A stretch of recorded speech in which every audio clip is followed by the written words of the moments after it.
ہمارے دو دشمن ہیں جو ہمیں جادہ مستقیم سے ہٹانے کے لیے دن رات کوشاں ہیں، ایک نفس اور دوسرا شیطان۔ نفس اور شیطان دونوں دشمن ہمیں راہ حق سے ہٹانے کے لیے دن رات جد و جہد میں ہیں اور ہمارے خلاف مساعی جد و جہد اور محنت کر رہے ہیں۔ ان میں جو نفس ہے وہ بڑا دشمن ہے یا شیطان بڑا دشمن ہے؟ عمومی طور پہ تو یہ کہا جاتا ہے کہ شیطان نے ہمیں ورغلا دیا، لیکن شیطان جب خود ورغلایا گیا، شیطان جب شیطان بنا تو اس وقت کوئی دوسرا شیطان تو نہیں تھا جس نے شیطان کو ورغلایا، وہ نفس تھا جو شیطان کو بھی شیطان بنا۔ نفس نے اندر سے سر اٹھا کے کہا تھا نا، آنا خیر منہ، میں بہتر ہوں، اور باقاعدہ دلیل کھڑی کر لی اس کے نفس نے، خلقتنی من نار وخلقتہ من طین، مجھے تو نے آگ سے پیدا کیا ہے، اسے تو نے مٹی سے پیدا کیا۔ مٹی افضل نہیں ہوتی، مفضول ہوتی ہے، اور آگ اٹھتی ہے اوپر کو جاتی ہے، یہ افضل ہے، لہٰذا افضل مفضول کو سجدہ کیسے کرے؟ میں سجدہ نہیں کروں گا۔ باقاعدہ اس کے نفس نے ایک دلیل تراشی۔ اللہ اگر چاہتا اس کی دلیل کے بخی اور دھیڑ کے رکھ دیتا، لیکن اللہ تعالیٰ نے اس کی دلیل کا جواب دینے کی بجائے کہا جا میرے دربار سے نکل جا۔ اس نے کہا مالک مجھے مہلت دے دے، کہا جا قیامت تک تجھے مہلت۔ اللہ اکبر۔ تو اب شیطان کو شیطان بنانے والا نفس ہے جس نے اندر سے کھڑے ہو کے کہا انا خیر منہ، میں بہتر ہوں۔ اس میں نے شیطان کا بیڑا غرق کر، انانیت اسے کہتے ہیں، انا خیر منہ، اس سے انانیت ہے، میں بہتر ہوں۔ ایک بزرگ تھے، انہوں نے ساری زندگی اپنی زبان پہ لفظ میں نہیں آنے دیا۔ وہ فرماتے تھے یہ وہ لفظ ہے جس نے شیطان کا بیڑا غرق۔ تو وہ اس مفہوم کو ادا بھی کرنا چاہتے تو بالفاظ دیگر کر۔ کسی نے سنا کہ فلاں شخص ہے، اس کی زبان پہ کبھی میں کا لفظ نہیں آیا، تو اس نے کہا لو اس کی زبان پہ یہ لفظ کیوں نہیں آیا؟ میں جاتا ہوں اور ان کی زبان پہ یہ لفظ آئے ہی آئے۔ ہر شخص کی اپنی ترجیحات ہوتی ہے، ایک مہم پہ نکلا کہ ان کی زبان پہ لفظ میں لے کر آنا۔ گیا، حضرت بیٹھے تھے، حضرت ایک مسئلہ پوچھنے آیا ہوں۔ بیٹا پوچھئے۔ کہا شیطان کو کس چیز نے برباد کیا تھا؟ حضرت اب تو بولیں گے نا کہ میں نے اس کا بیڑا غرق کیا تھا، تو کہوں گا جیسے بھی زبان پہ لفظ تو آئی گیا، اور شیخ بھی بڑے سمجھدار تھے، سمجھ گئے اس کی نیت کے کھوٹ کو کہ یہ کیوں آیا ہے اور یہ مسئلہ کیوں پوچھ رہا۔ ہر مسئلہ تفہیم کے لیے نہیں پوچھا جاتا، اس کے مقاصد اور بھی ہوتے ہیں، اور اہل اللہ کو اللہ نے وہ بصیرت دی ہوتی ہے جو سائل کے انداز سے سمجھتے ہیں کہ اس کے مقاصد۔ تو کہا حضرت پوچھنے آیا ہوں کہ شیطان کو کس چیز نے برباد کیا؟ حضرت فرمانے لگے نماز کا ٹائم ہو گیا، ابھی جماعت کھڑی ہونے والی ہے، نماز کے بعد اس پہ بات کر۔ خیر نماز ہوئی، سلام پھرا تو حضرت خود فرمانے لگے کسی نے پوچھا تھا کہ شیطان کو کس چیز نے برباد کیا؟ جواب دینا چاہ رہا ہوں کس نے پوچھا تھا؟ جھٹ کھڑا ہو گیا میں نے۔ کہا بس اسی نے اس کا بیڑا غرق کر دیا۔ تو انانیت میں جو ہے یہ شیطان کو شیطان بنانے والی، نفس جس نے اندر سے سر اٹھایا اور کہا انا خیر منہ، میں بہتر ہوں، تو یہ شیطان کو شیطان بنانے والا نفس ہے۔ تو نفس شیطان سے بھی بڑا دشمن۔ اب ہمارے ساتھ دو بڑے دشمن لگے ہوئے، ایک شیطان اور دوسرا نفس، اور دونوں ہمارے باطن کو اجاڑنے کے لیے، ہمارے من کو بے چراغ کرنے کے لیے، ہمارے اندر کی روشنیاں بجھانے کے لیے دن رات کوشاں۔ ایک تنہا ناتواں اکیلی جاں، دو دشمنوں کے نرغے میں، اور دونوں دشمن بڑے تگڑے اور بہت طاقتور، اور ہر وقت ہمارے اوپر حملہ آور۔ الشیطان جاسم علی قلب ابن آدم فاذا ذکر اللہ خنس واذا غفل وسوس۔ حضرت نبی رحمت صلی اللہ علیہ وآلہ وسلم نے ارشاد فرمایا شیطان اولاد آدم کے دل پہ قبضہ جماتا ہے، اور جب بندہ غافل ہوتا ہے تو یہ وسوسے ڈالتا ہے، اور جب بندہ اللہ کا ذکر کرتا ہے تو یہ بھاگ جاتا ہے۔ تو شیطان وسوسہ اندازی کرتا ہے، باطن کو اجاڑتا ہے، من کو لوٹتا ہے۔ نفس اور شیطان دو بڑے دشمن تھے جو ہمیں جادہ مستقیم سے بہکانے کے لیے دن رات کوشاں تھے۔ اب اللہ کا کرم دیکھیے، اذا دخل رمضان سلسلۃ الشیاطین، جب ماہ سیام جلوہ فراز ہوتا ہے تو شیاطین جکڑ دیے جاتے ہیں۔ جو ہی ماہ سیام شروع ہوتا ہے، چاند طلوع ہوتا ہے تو شیاطین جکڑ دیے جاتے ہیں، پورا مہینہ وہ آزاد نہیں رہتے، جکڑ دیے جاتے۔ سلسلۃ الشیاطین، یہ جو مسجدوں کے دروازے کھل گئے، جہاں 1.5 صف ہوتی تھی وہاں 5 صف تراویحوں میں ہیں، تو یہ شیطان کے بند جانے کی وجہ سے۔ لیکن مہنگائی کا طوفان ہے، بد نگاہی ہے، بد تہذیبی ہے، جھوٹ ہے، دیگر امور بد بھی جاری ہیں، یہ نفس کے موجود ہونے کی۔ نیکی کا ماحول پیدا ہوا یہ شیطان کے بند جانے کی وجہ، لیکن ہماری برائیاں بدستور موجود ہیں یہ نفس کے موجود ہونے کی وجہ سے۔ اب ہمارے لیے آسانی یہ ہو گئی کہ دو دشمن تھے جن کا ہمارے سے مقابلہ تھا، ایک نفس اور دوسرا شیطان۔ ہمارے لیے یہ سہولت ہو گئی کہ ہمارا ایک دشمن باندھ دیا گیا۔ اب دشمن ایک ہے جس سے ہم نے ماہ سیام میں اور وہ دشمن کون سا ہے؟ نفس۔ اب نفس کا مقابلہ اتنا آسان بھی نہیں، یہ بہت ڈاڈا دشمن ہے، اندر کا دشمن ہے، گھر کا بھیدی ہے۔ باج فقیراں کسے نہیں ماریا، باہو ظالم چور اندر داہو۔ یہ بڑا سخت اور بڑا شدید قسم کا دشمن ہے۔ یہ اس کی چالیں بہت باریک، شیطان کی چالیں بھی بڑی باریک ہیں اور نفس کی چالیں اس سے بھی زیادہ باریک۔ اب کیسے مقابلہ کریں گے؟ شیطان بھی ہماری متاع عمل کو لوٹنا چاہتا ہے، حتیٰ کہ ہمارے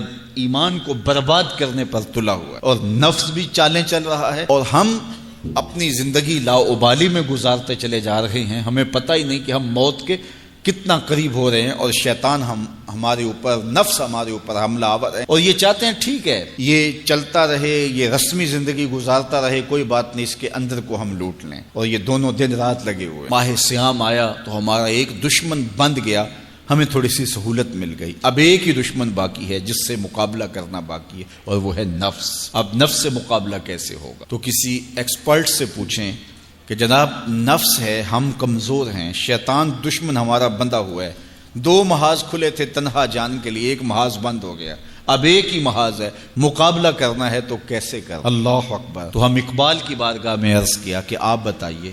وہ کہنے لگے میں آپ کو اپنے مرشد مولانا رومی کے پاس لے جاتا ہوں۔ رومی کے پاس اقبال لے کر کے گئے تو رومی نے کہا کہ میں آپ کو ایک اور شخص کا پتہ بتاتا ہوں، اور وہ اتنا کامل ہے اور اس شعبے میں اس قدر ایکسپرٹ ہے۔ اس نے کہا ہفت شہر عشق را اتار گشت، ما ہنوز اندر خمیں یک کوچام۔ عشق کے 7 شہر حضرت شیخ فرید الدین اتار گھوم چکے ہیں، اور ہم پہلے شہر کی پہلی گلی کے کونے میں کھڑے ہیں۔ یعنی اتنا بڑا شخص شیخ فرید الدین علیہ رحمہ، تو کہا وہ بتائیں گے تمہیں کہ نفس کا مقابلہ کیسے کرنا ہے۔ رومی کہتے ہیں کہ وہ میرے بھی استاد ہیں، رومی کہتے ہیں کہ وہ میرے بھی ہادی و مرشد ہیں۔ جس عشق کے شہر میں میں داخل ہوا ہوں اور ابھی کونے پہ کھڑا ہوں، اس طرح کے 7 شہر وہ گھوم کے بھی آئے ہیں۔ آؤ ان سے پوچھتے ہیں کہ جناب نفس قابو کیسے کریں؟ تو شیخ فرید الدین اتار نے کہا نفس نتواں کشت الا باسے چیز، بات گوئم یاد گیرش اے عزیز۔ نفس نہیں مرتا، لیکن 3 اسلحے اگر آپ کے پاس ہوں تو یہ نفس ٹھہر بھی نہیں سکتا۔ غور سے سن لیجئے، روحوں میں اتار لیجئے، اور زندگی میں ہمارا مقصد ہے اس نفس کا مقابلہ کرنا۔ شیطان کا مقابلہ کرنا بھی ہمارا مقصد ہے، اور نفس کا مقابلہ کرنا بھی ہمارا مقصود زندگی ہے۔ ساری زندگی فریب میں ہم میں نہیں گزارنی، زندگی تیزی کے ساتھ گزر رہی ہے اور ہم آغوش موت میں اترنے والے ہیں۔ تو یہ ڈاڈے دشمن ہماری متاع عمل لوٹ رہے ہیں، ہمارے کیے ہوئے عمل کو عجب سے، تکبر سے، ریاکاری سے برباد کر دیتے ہیں۔ ہمیں پہلے عمل کی طرف جانے نہیں دیتے، پھر عمل کے اندر وسوسے ڈالتے ہیں، پھر عمل ہو جائے تو اس کو پھر برباد کرنے کی کوشش کرتے ہیں۔ کتنے ڈاڈے دشمن ہیں جن کے نرغے میں ہم پھنسے ہوئے ہیں۔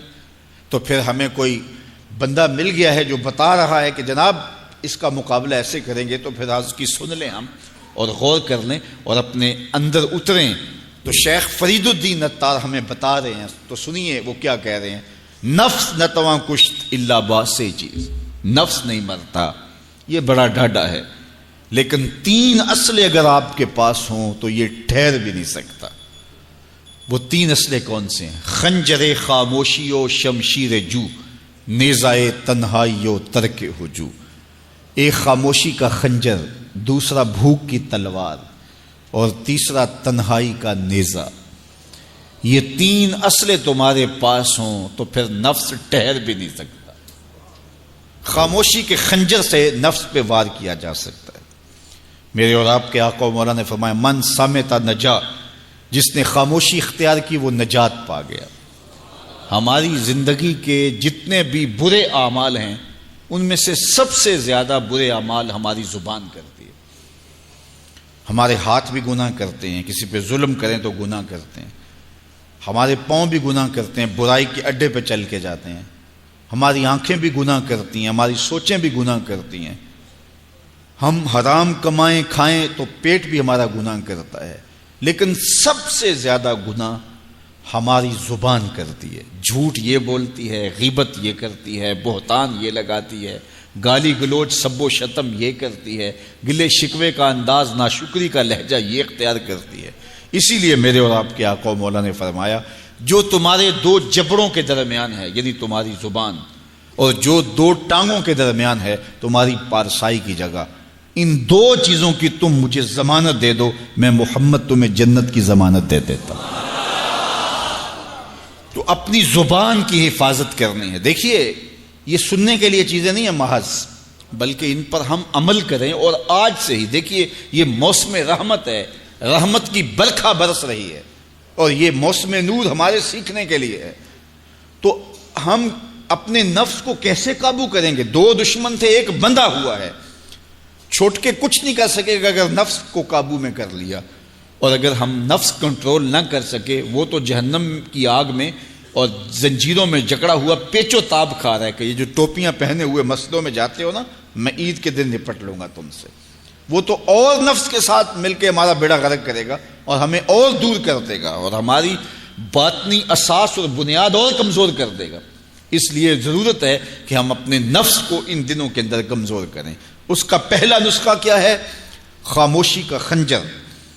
آپ جب خاموشی اختیار کریں گے، زبان کو صرف ضرورت کے لیے استعمال کریں گے، تو پھر نتیجہ کیا ہوگا کہ آپ کے گناہ بہت کم ہوں گے، جھوٹ کم ہوگا، غیبت نہیں ہوگی، بہتان تراشی نہیں ہوگی، دیگر اعمال جو زبان کے ذریعے سے صادر ہوتے ہیں اور ہم گناہوں میں اضافہ کرتے چلے جاتے ہیں، تو زبان کو اگر کنٹرول میں کر لیں گے۔ اللہ اکبر۔ حضور علیہ الصلوۃ والسلام نے زبان کے کنٹرول کرنے کی تلقین کی، اور یہ بغیر ہڈی کے گوشت ہے، اس کو سنبھال لیا جائے۔ 32 دانتوں میں جکڑ کے رکھی گئی زبان ہے، لیکن یہ پھر بھی قابو میں نہیں رہتی۔ اس کو کنٹرول میں کر لو، اس کو قابو میں کر لو۔ ایک روایت میں آتا ہے جب صبح ہوتی ہے تو سارے اعضائے بدنیاں زبان کے آگے ہاتھ جوڑتے ہیں کہ بی بی تو نہ کچھ کرنا، تیری وجہ سے ہم سزائیں کاٹیں گے اور اذیتیں پائیں گے۔ تو زبان کو قابو میں کرنا، اور اس کا علاج کیا ہے؟ خاموشی۔ من صمت نجا، جو خاموش ہوا وہ نجات پا گیا۔ خنجر خاموشی، خاموشی کا خنجر ہو تو نفس کے لیے بہت بڑا وار ہے۔ دوسری بات، شمشیر جو، بھوک کی تلوار۔ بھوک کے ذریعے نفس کشی ہوتی ہے۔ نفس کا مقابلہ بھوک سے ہم کر سکتے ہیں، چونکہ جب بھوک ہوگی تو اس وقت بہت ساری خواہشات جو ہیں وہ دم توڑ جائیں گے۔ اللہ کے محبوب علیہ السلام کا ایک فرمان سنیے، بالخصوص نوجوانوں کے نام۔ یا معشر الشباب من استطاع منکم الباء فلیتزوج فإنہ اغض للبصر واحسن للفرج فمن لم یستطع فعلیہ بالصوم فإنہ لہ وجاء۔ فرمایا اے جوانوں کے گروہ، تم میں سے جو نکاح کرنے کی طاقت رکھتا ہے وہ دیر نہ کرے، جلدی نکاح کر لے۔ کیوں کہ نگاہ اور پارسائی کی جگہ کا محافظ ہے، تمہاری نظر کو بھی محفوظ کرے گا اور تمہاری پارسائی، تمہاری عصمت کے جوہر کو بھی محفوظ کرے گا۔ تو اگر کسی کے پاس استطاعت ہے تو وہ نکاح کرنے میں دیر نہ کرے۔ فَإِن لَمْ يَسْتَطِعْ، اور اگر کوئی طاقت نہیں رکھتا، اس کے حالات ایسے نہیں ہیں کہ وہ نکاح کر پائے، فَعَلَيْهِ بِالصَّوْمِ، تو فرمایا وہ کثرت کے ساتھ روزے رکھے۔ فَإِنَّهُ لَهُ وِجَاءٌ، روزے اس کے لیے قاطع شہوات ہیں اور اس کی مشکلیں آسان کرنے والے ہیں۔ تو نوجوانوں کو اگر استطاعت نصیب ہو جائے تو وہ شرم نہ کریں، وہ نکاح کی طرف بڑھیں تاکہ ان کی عصمت کے جوہر کی حفاظت ہو سکے۔ لیکن کسی وجہ سے نکاح میں تاخیر ہے تو پھر وہ کثرت کے ساتھ روزے رکھیں۔ روزوں کی کثرت گناہ سے، شہوات سے، برائی سے، گناہوں سے انسان کو بچاتی ہے۔ تو کثرت کے ساتھ روزے رکھے جائیں۔ تو روزہ بھوک جو ہے وہ نفس کشی کا ایک مؤثر ترین علاج ہے، اور یہ میرے اور آپ کے آقا و مولا نے بیان فرمایا۔ تو بھوک کی تلوار جو ہے یہ نفس کشی کا ایک مؤثر ذریعہ ہے، اور نفس کا سر کاٹنے کے لیے بھوک کی تلوار ہمیں ہر وقت حمائل کیے رکھنی چاہیے اور ہر وقت اپنے ساتھ لٹکا کے رکھنا چاہیے۔ کثرت کے ساتھ ہمیں روزے رکھنے چاہیے۔ تیسری بات فرمایا نیزہ تنہائی، تنہائی کا نیزہ۔ جب آپ عمومی طور پہ مجلسی زندگی میں ہوں گے تو بہت ساری خطائیں اور بہت سارے گناہ مجلسی زندگی میں آپ سے سرزد ہوں گے، تو جب آپ تنہائی اختیار کر لیں گے تو بہت سارے گناہوں سے بچ جائیں گے۔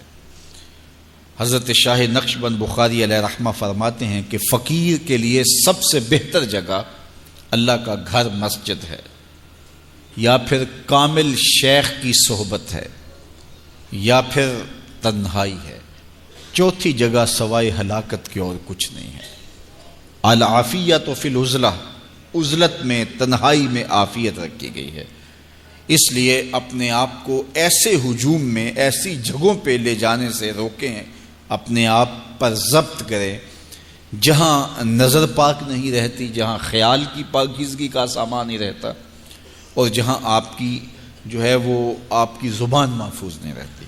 دوستوں کے ساتھ بیٹھیے، آپ عزیزوں رشتہ داروں کے پاس جائیے، ضرور ملاقات کیجیے، لیکن اس کا ایک اعتدال ہونا چاہیے۔ اگر آپ سمجھتے ہیں کہ کسی جگہ جاتے ہوئے، کسی جگہ پہنچ کر آپ کی نظر میں پاکیزگی نہیں رہے گی، خیالات میں گندگیاں گردش کرنے لگ جائیں گی، سوچوں میں آوارگی آنے لگ جائے گی، تو وہ شادی کی تقریب ہو یا کوئی اور تقریب ہو، وہاں جانے سے اپنے آپ کو روک لیں، کیونکہ وہاں جا کے آپ اپنا کوئی فائدہ نہیں کر رہے، اپنا نقصان کرنے جا رہے ہیں۔ تو جہاں آپ کو یقین ہو کہ آپ وہاں اپنے آپ کو بچا نہیں پائیں گے، اپنی حفاظت نہیں کر پائیں گے، تو وہاں سے تنہائی بہتر ہے، وہاں سے عزلت بہتر ہے۔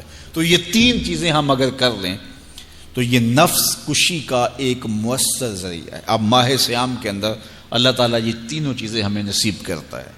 ہم زیادہ بولتے نہیں ہیں، روزے سے ہوتے ہیں، بلکہ فرمایا اگر تم سے کوئی شخص بحثے، کوئی الجھے، کوئی لڑائی کرنا چاہے، بدتمیزی کرے، تو اس سے کہو انی صائم، میں روزہ رکھا ہوا ہے۔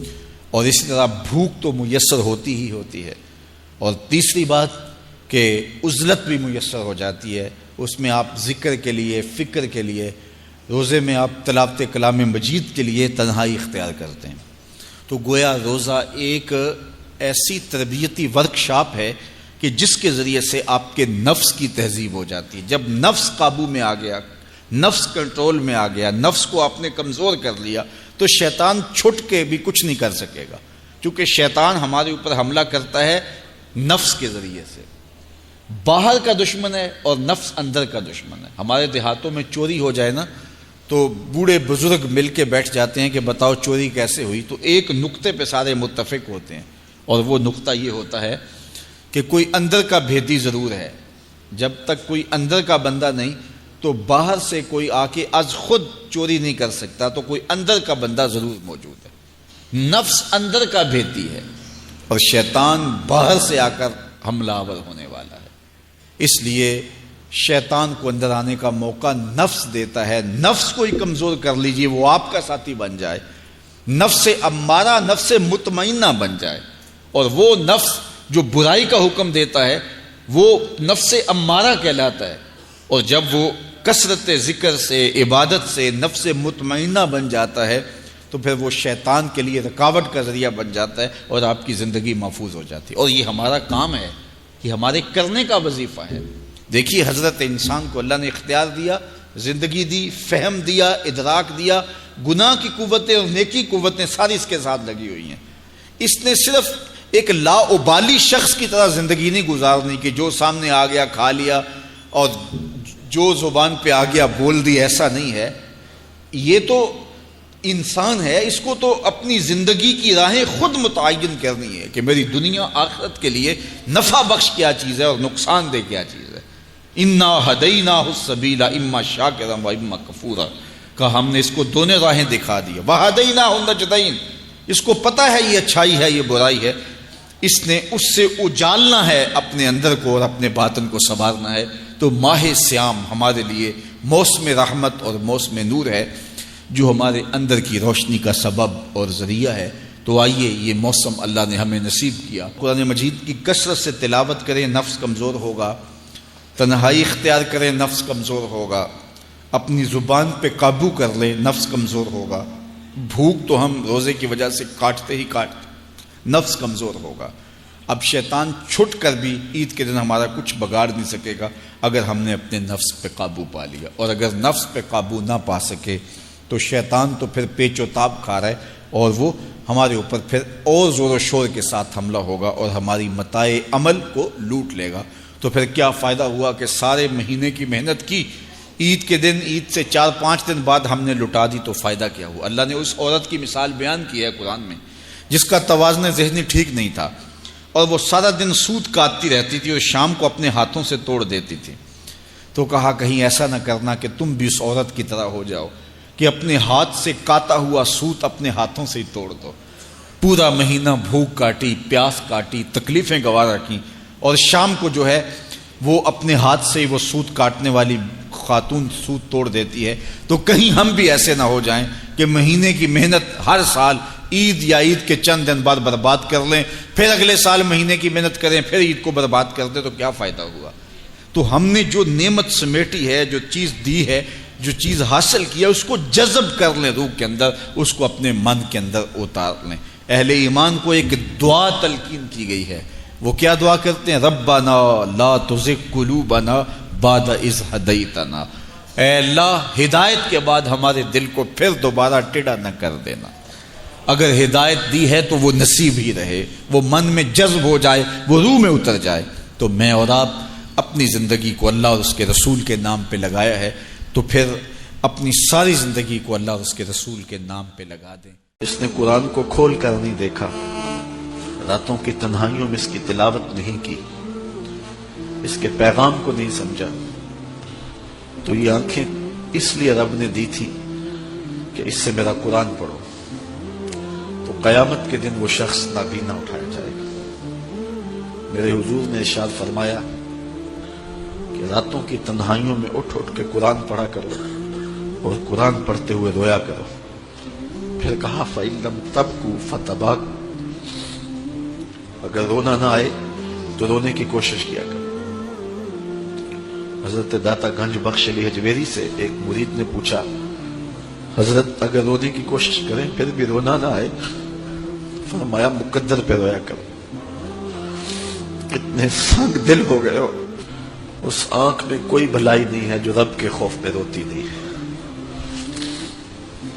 رومی کہتے ہیں جہاں پانی چلتا ہے وہاں سبزہ اگتا ہے، اور جہاں آنسو چلتے ہیں وہاں رب کی رحمت اترتی ہے۔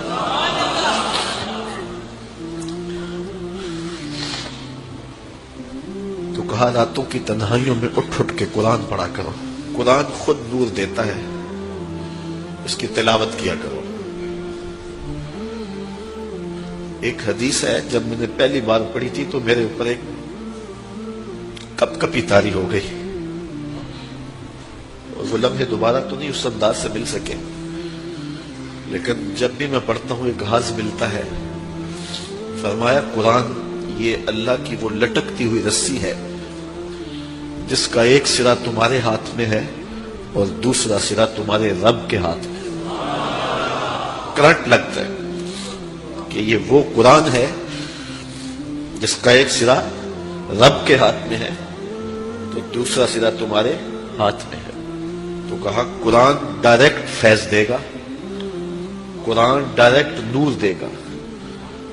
علامہ اقبال نے اپنے ایک ملنے والے کو خط لکھا، کہا ترجمہ نہیں بھی آتا تو پھر بھی تلاوت کرو، خالی تلاوت کرنے والے کے قلب کا تعلق حضور کے دل سے جڑ جاتا۔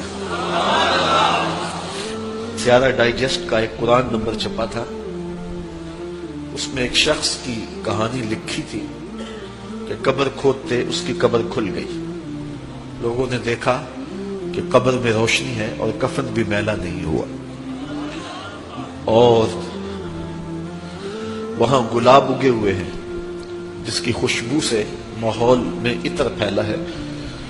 تو لوگ اس نشان پہ صاحب قبر کا گھر تلاش کرتے رہے، اس کی بیوہ سے ملاقات ہو گئی، اگرچہ وہ بہت زیادہ بوڑھی ہو چکی تھی۔ پوچھا تیرے شوہر کا کیا عمل ہے کہ ہم نے اس کی قبر میں روشنی بھی دیکھی ہے اور خوشبوئیں بھی دیکھی؟ اس نے کہا میرا شوہر ایک دیہاتی شخص تھا، مجھے کوئی اس کا ایسا عمل نظر نہیں آتا، ہاں یہ مجھے یاد ہے کہ وہ قرآن مجید تو نہیں پڑھا تھا لیکن اس کتاب سے محبت اسے بڑی تھی، اور صبح جب نماز پڑھنے جاتا تو لوگ قرآن مجید کھول کے بیٹھتے تو اسے بڑا دکھ ہوتا کہ میں بھی قرآن پڑھا ہوتا تو مجھے بھی یہ برکت نصیب ہوتی۔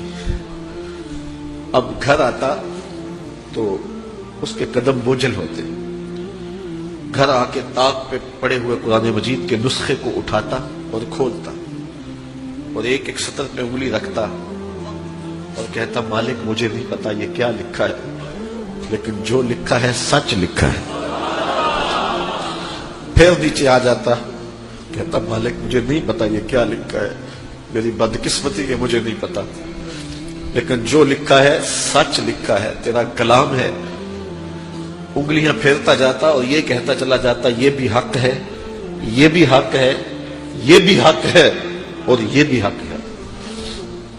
تو آج اس کی قبر میں جو اجالے پھیلے ہوئے ہیں تو اس قرآن کی محبت کی وجہ سے ہے۔ اللہ ہم سب کی قبروں میں روشنیاں کرے۔ چونکہ ہماری تحریک قرآن مجید کی تحریک ہے تو اللہ کی کرم نوازیاں ہو جائیں۔ ہم اس کتاب کا حق تو ادا نہیں کر سکتے، لیکن نوکری تو اللہ نے ہمیں نصیب کر دی ہے۔ اللہ اس کتاب کی برکتیں ہمیں نصیب کرے۔ تربیت کا اصول اہل علم نے بتایا ہے کہ 7 سال تک بچے کو سینے سے چمٹا کے رکھو، 7 سال سے لے کر 14 سال تک بچے کو غلام بنا کے رکھو، 14 سال سے لے کر 21 سال تک بچے کو دوست بنا کے رکھو، اس کے بعد 21 سال کے بعد ان کی تربیت مکمل ہو جائے گی۔ یہ 3 مراحل ہیں۔ پہلے 7 سال گود میں اٹھا کے رکھو، اور آج بھی بعض جگہ پہ، یہاں جاپان کے اندر اب انہوں نے اجازت دیا کہ 7 کے 8 سال کے بعد بچہ اسکول جائے گا۔ پہلے 10 سال تک غالباً ان کا تھا، 10 سال تک وہ اسکول نہیں جانے دیتے تھے بچے کو کہ ماں ہی تربیت کرے۔ سب سے بہتر تربیت کی درس گاہ، آماج گاہ یہی ہے ماں کی آغوش۔ تو یہ جو 3 ساڑھے 3 سال کے بچوں کو ہم ماں اپنے سے دور کرنے کی کوشش کرتی ہے، نہیں، 7 سال بچے کو سینے سے چمٹا کے رکھے اور زیادہ وقت ماں دے، اور عمل سے سیکھتا ہے۔ اس لیے جب کوئی ماں باپ بن جائے تو اپنی عادتیں پرانی چھوڑ دیں اور اچھی عادتیں اختیار کرے تاکہ وہ عادتیں اولاد کے اندر منتقل ہوں۔ الوالد سر لابیہ، عمومی قاعدہ یہ ہے کہ والدین کا عکس ہوتی ہے اولاد، والدین کا راز ہوتی ہے اولاد۔ بہت سارے لوگ آتے ہیں ہمارے پاس، جناب یہ ہمارے بچوں کو کوئی تعویذ دے دو، کوئی ان کے لیے دم کر دو، ان کو اپنا مرید بنا لو، ان کو اپنے پاس رکھ لو، ان کو اپنی صحبت میں رکھو، یہ نماز بھی نہیں پڑھتا، چلو ہم نہیں پڑھتے تو یہ تو پڑھے۔ تو میں کہتا ہوں جب آپ نہیں پڑھتے تو یہ کیوں پڑھے؟ یہ کیسے؟ یہ اصول ہی یہ ہے کہ آپ کریں گے تو یہ کرے گا، لیکن آپ کہتے ہیں کہ ہم نہیں کرتے یہ تو کرے۔ ایک چور بھی چاہتا ہے کہ میرا بیٹا ولی ہو، جس طرح آپ ماحول فراہم کریں گے اس طرح کا جو ہے وہ عکس آپ کا اولاد ہوگی۔ حضور نے فرمایا ہر پیدا ہونے والا بچہ فطرت اسلام پہ پیدا ہوتا ہے، فطرت سلیمہ پہ پیدا ہوتا ہے۔ اب اس کے ماں باپ اس کو عیسائی بناتے ہیں، اس کے ماں باپ اس کو یہودی بناتے ہیں، اس کے ماں باپ اس کو مجوسی بناتے ہیں۔ تو یہ عمومی طور پہ ماحول اس کو فراہم کرتا ہے، لیکن فطرتاً اگر اس کو کوئی سبق ماں باپ کی طرف سے نہ ہو تو وہ فطرتاً اسلام پہ ہو، کیونکہ فطرت سلیمہ یہ ہر شے کی اصل ہے۔ ہر انسان پیدا ہوتا ہے تو فطرت سلیمہ میں پیدا ہوتا ہے۔ تو اچھے والدین اچھی تربیت کی ضمانت ہے۔ تو جب کوئی کسی شخص کی شادی ہو جائے تو شادی سے ویسے بھی دین کی تکمیل ہو جاتی ہے، تو پھر اپنی عادات کو بھی بہتر کرے، اور تاکہ آنے والی اولاد نے اس کے عمل سے سیکھنا ہے، اس کے رویے سے سیکھنا ہے، اس کے طرز زندگی سے۔ عیش کی زندگی ہو یا تیش کی زندگی، خوشی کا مرحلہ ہو یا مرحلہ غم ہو، آپ دیکھو نارمل زندگی کے اندر تو آپ معتدل ہوں گے ہی ہوں گے، لیکن جب آپ کا بیلنس خراب ہوتا ہے خوشیوں کے وفور کی وجہ سے، اس وقت پتہ چلے گا۔ یہ ہے انسان کا امتحان، یہ ہے انسان کی آزمائش۔